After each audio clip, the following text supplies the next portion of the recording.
Memory is crucial to our interpretation of the past. At its core, memory is simply the recollection of events, but memory has a dynamic and fluid nature. This dynamic nature of memory is important to recognize as memory shapes our identities, social dynamics, everyday life, and our study of historical events. This is seen with the evolving canon of Holocaust studies.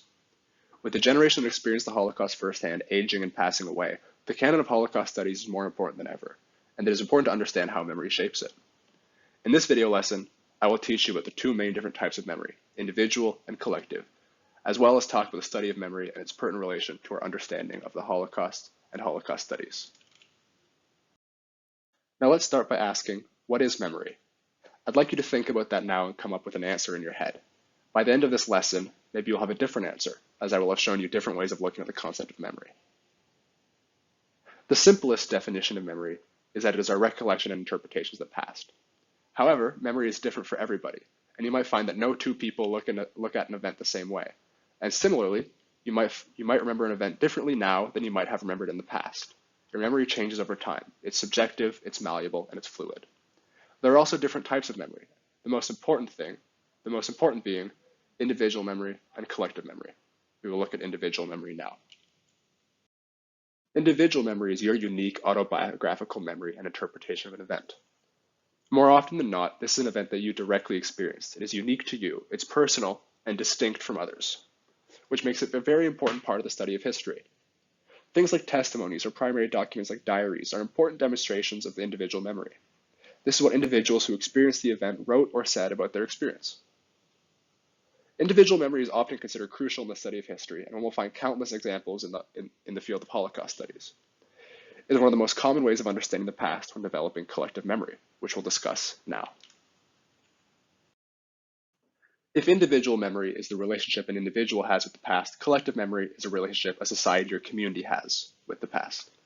Collective memory is a form of memory that is found within social groups and communities that combines common individual memories, what individuals jointly remember from their experience, but also what people may not have experienced, or secondhand memories. It operates within social groups, and these social groups are often very strongly linked to identity, religion, family, your school, your country. This is why you may see the same historical event have very different connotations and interpretations between different groups. Similarly to individual memory, collective memory is dynamic. It is not static. It is often noted, for example, that changes in collective memory are often found between generations, where the balance between individual memories and inherited memories is different. This fluid nature of collective memory is reflected in our understanding of history and in the field of Holocaust studies.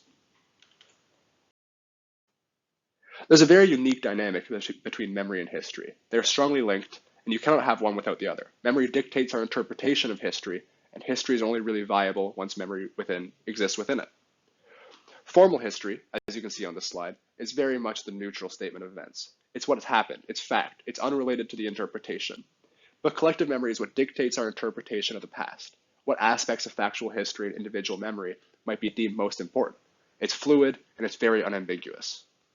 Memory, both individual and collective, is inherently fallible. It's subject to scrutiny due to it being incomplete or distorted, which makes it not necessarily an accurate mirror of the past, which history is. But you cannot have one without the other. Factual history is very different from oral history, which is often associated with individual memory. And those are both in turn different from collective memory, which is how societies and communities visualize and interpret history. Now that we've talked about memory and history, let's talk about memory and Holocaust studies. There's been a long and complex study within Holocaust studies about the importance of testimony. As we've seen, testimony is very much within the realm of individual memory. Many theorists and academics have stressed the importance of focusing on factual history when studying the Holocaust. As we've seen though, individual memory, factual history, and collective memory all work together to shape our understanding of the past and of the world around us. It's impossible to look at memory as static, and it should be seen much more as an active sense-making. No memory can preserve the past, nor can factual history operate on its own to shape our understanding. We can see in Holocaust studies that memory is dynamic and different in other countries and other groups, as it might be in your own. It's also changed over time, and I'm sure you're asking why that is. First, I will explain to you in the next slide a unique way of looking at collective memory, and then we will address these questions. Memory is something that is still being studied by psychologists and by academics around the world. And one theory which I would like to share with you is Jan and Aleida Assmann's theory of memory.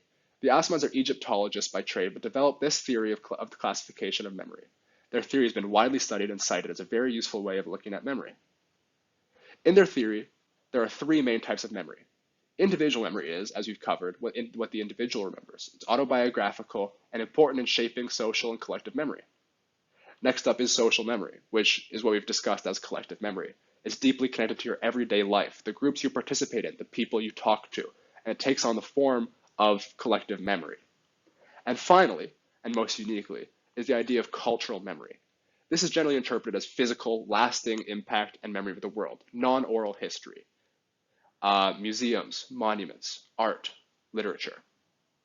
The Asmans theorize that this cultural memory generally comes into effect 80 to 100 years after the event that is being remembered. The Asman theory of memory is a unique way of looking at memory. Previously, memory was divided into individual and collective, with collective memory studied mostly in its relation to social trends and identity.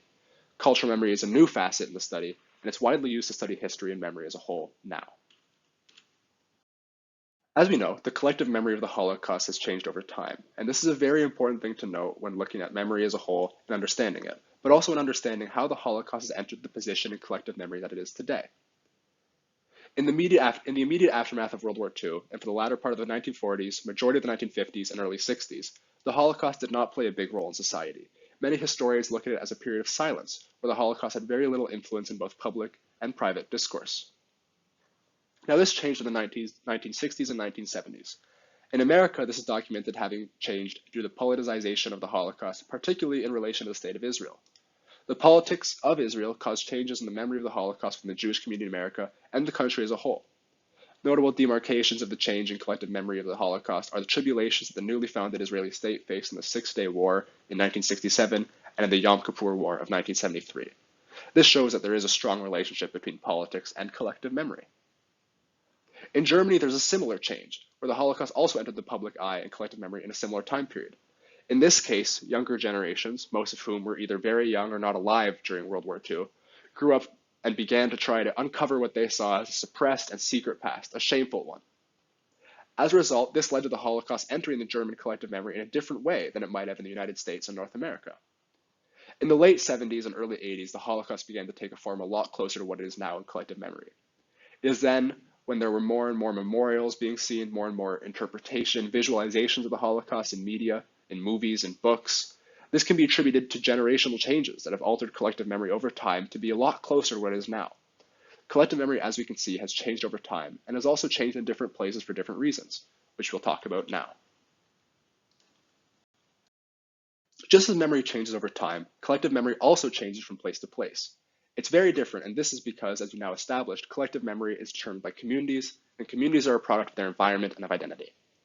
A notable difference in the perception of memory of the Holocaust is between Europe and North America. In Europe, not only are there cultural differences between America and them, but also legal ones. In many European countries, it is illegal to deny the Holocaust or display some Nazi imagery, whereas it is not the same in North America. This is due to a very different relationship with the Holocaust in terms of the collective memory. In Germany or other European countries being much more one based on shame, whereas in North America it might be one more on guilt. This is a well-documented emotional phenomenon that very much affected collective memory as a whole. Collective memory is also very influenced by politics, and Israel is an example of that, alongside America. Israel's understanding of collective memory of the Holocaust is very unique as a state that was founded after the Holocaust to be a Jewish state. It has a very different collective memory of the Holocaust as other states would around the world. Finally, we can look at Africa, where there were very few Jews during the Holocaust, but there was a small community who saw a very different form of Holocaust under Vichy France's rule. This affected their unique collective memory of the Holocaust. Similarly, politics very much affects collective memory.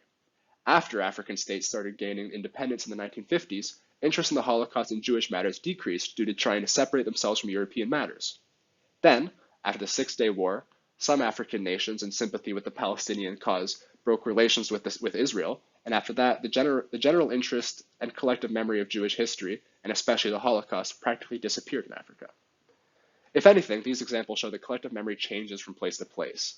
It changes from community to community, and it changes over time. Memory is malleable and dynamic. It's vital to understand the evolving and fluid nature of memory in order to understand how our understanding of history is shaped and how the canon of Holocaust studies itself is also fluid and evolving. So to call back to the earlier slide on Jan Mileta Assmann's theory of memory, we are now in the stage they defined as cultural memory. At this stage, the physical lasting items of history or books or art, of memorials and museums play a significant role in our society's relation with the Holocaust and the past. With cultural memory being an important concept now, the memorials and museums that we build or have built and the books that we read are shaping our identity and our collective memory, which is a very important thing to understand. Memory manifests itself everywhere in the books you read and the shows you watch and the people you talk to. It's a very important thing in our everyday life, particularly collective memory. Our collective memory of the Holocaust and of history as a whole determines our everyday interaction with it. It is especially important now to look at the environment around us and its relation to our identity and our collective memory of the Holocaust. Now, at the beginning of this lesson, I asked you to think to yourself about what is memory. And I'd like you to do that again. See if over the course of this lesson, your understanding of memory, of the forces that shape it, of its importance in society, and of its importance in Holocaust studies has changed. Memory is crucial. Memory is dynamic and evolving. Memory is malleable and fluid. There's individual memory and there's collective memory. All these aspects of the nature of memory shape our understanding of history and of historical events. In Holocaust studies, understanding the role of memory is crucial. The way that we understand it and its dynamic nature explains why no two people will understand it the same way, let alone two societies, two countries, two eras of time. I hope this lesson gave you a new understanding of the fluid nature of memory and how both individual and collective shape our understanding of history, and that in so doing, this contributes to your understanding of the evolving canon of Holocaust studies. Thank you.